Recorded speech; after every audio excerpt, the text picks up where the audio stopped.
Hey everyone, Anthony Fantano here, internet's busiest music nerd, and in case you haven't noticed, I'm getting torn apart on Twitter, which is nothing new for me personally, but the discourse seems to have reached a fever pitch that's making a lot of people concerned and angry and even thinking I'm covertly a racist, bigoted person. Now, these are the same sorts of allegations that I have fought against and won before, and I'm happy to do it again because I have nothing to hide and I know they're not true. I don't want to waste anyone's time, so let's just get straight into it. With Exhibit A, this clip right here, which has just been going absolutely viral, and here's my explanation for it. Early on in my YouTube career, I had some pretty lax views when it came to quoting the language of others, and my point of view was, what does it matter? It's not me saying it. I'm relaying a lyric or a sentiment or a point of view expressed by someone else. I'm even embarrassed to say that I don't think it was until like a few years ago that I actually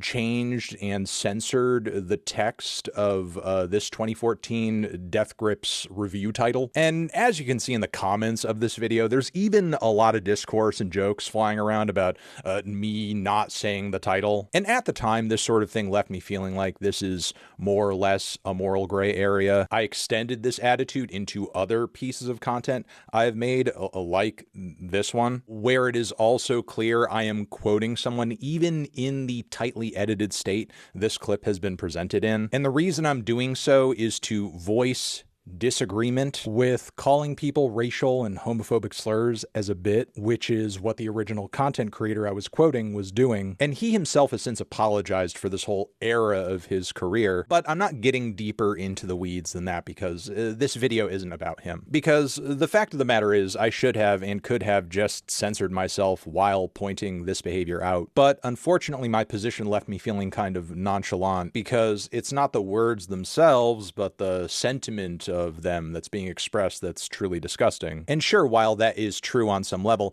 explicitly quoting him was in bad form and just unnecessary. I would have still gotten my point across and done so without upsetting anybody had I taken that approach. And I feel this way now because of an important realization I only made after tons and tons of people were watching me, that I don't make content just for me, I do it for an audience. And I can't dictate what anyone watching may or may not find harmful or offensive, no more than with a review I can dictate what music you do or don't like. So I would rather err on the side of caution and not hurt anyone by explicitly voicing language that doesn't exist in a vacuum, even if I am quoting it. And that's actually been my approach for a very long time now. I mean, this clip may be new to you, but it's actually almost 10 years old. If this was ever something I made a regular habit of doing, believe me, you'd be seeing more examples than this. All I can do is take ownership of having quoted these words in this way, and obviously say that I'm sorry, which I am in fact sorry about this. Now, there are going to be some people watching this video who will say, no, that's not enough. I know you're a racist. I saw a clip of you laughing at Trayvon Martin's death, which I guess this is the clip. Vegan invited me to an event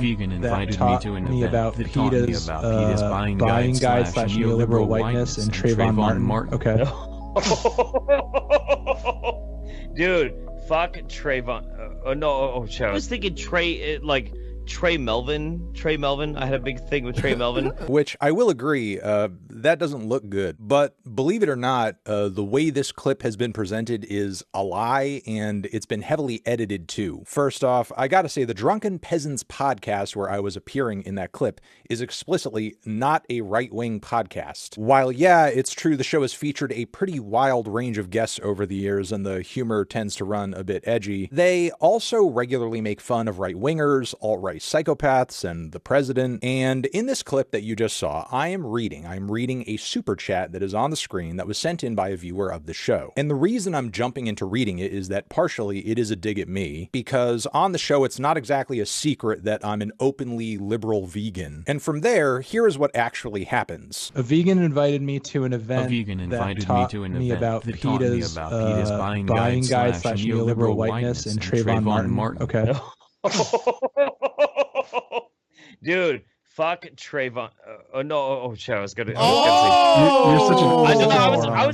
I was gonna say Trey Melvin, but it's no Trayvon Martin. That's Man, totally you're different. so. You know what, Jeff? You're so right wing. As you can see there, that is not the clip that is getting passed around. In this original clip, Jeff Holiday there on the podcast doesn't even finish his sentence. He apparently gets Trayvon Martin mixed up with someone else entirely, and I even call him a moron. Because that is obviously something a fucking moron would communicate. So, voila, that's actually what happened in that clip. With all that being said, I realized a long time ago that I really do need to be careful about who I talk to and what platform I appear on publicly, because in the eyes of the wrong person, any association or appearance can be read as a deep tie or an endorsement of an idea that I don't fucking agree with. Like, for example, if I did a stream with this guy tomorrow... Fucking a dude, will you let him fuck you? No. Why not? Suppose he's like, yo, bro, listen, yo, you always wanted me to be next to you. Now I could be inside of you. Pause. Yo, I'm not gay. You could just suck a dick, though.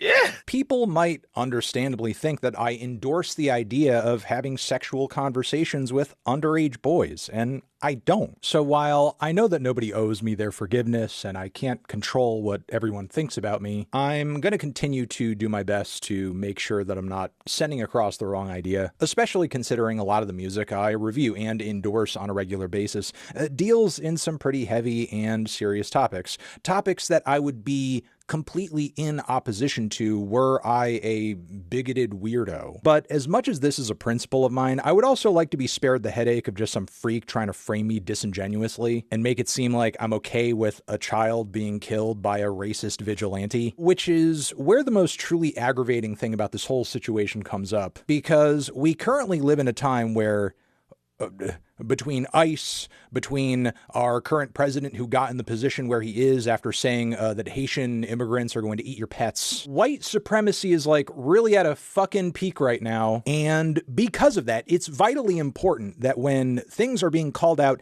as legitimately racist, that those accusations actually mean something. But I guess instead what some people would rather do is water down the impact of that, deceptively edit clips to make it look like I like it when children are killed. All right, I don't think I have anything else to say here. If there's something I've missed, I will try to circle back. That is, if we are talking about a case of something I've actually said or done or felt. I appreciate you watching, even if from here you don't see it in your heart to forgive me. Okay, boom, forever.